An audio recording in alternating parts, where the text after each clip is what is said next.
Masarap ang fried noodles kapag maraming ka-partner na toppings at hindi pa tinipid sa sauce. 40 pesos lang yung plain fried noodles dito at kapag overload naman 80 pesos.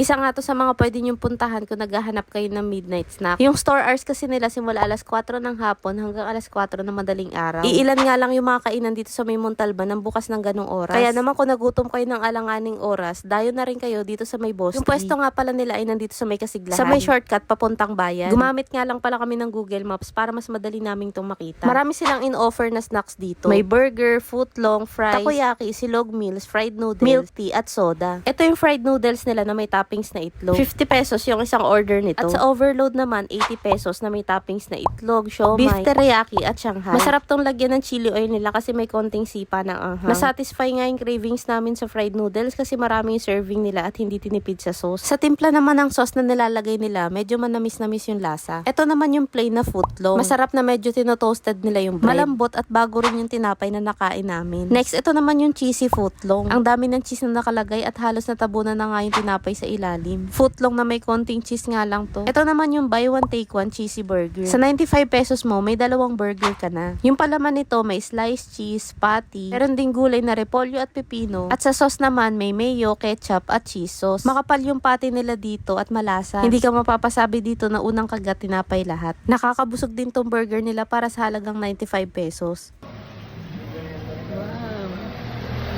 Sa takoyaki naman, ito yung cheesy bacon. 50 pesos naman yung 4 na peraso nito. Marami din yung nilalagay nila ditong sauce kagaya sa fried noodles. At siksik din yung pagkakagawa sa takoyaki.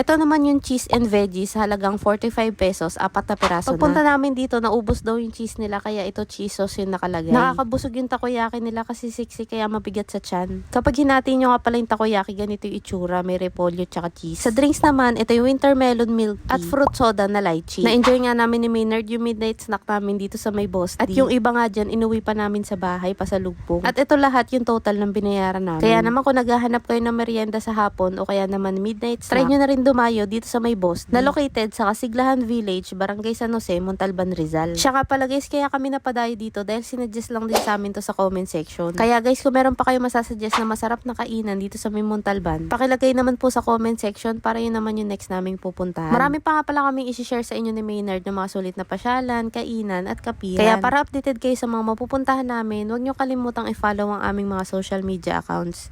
Yun lang, maraming salamat po sa panonood. Bye!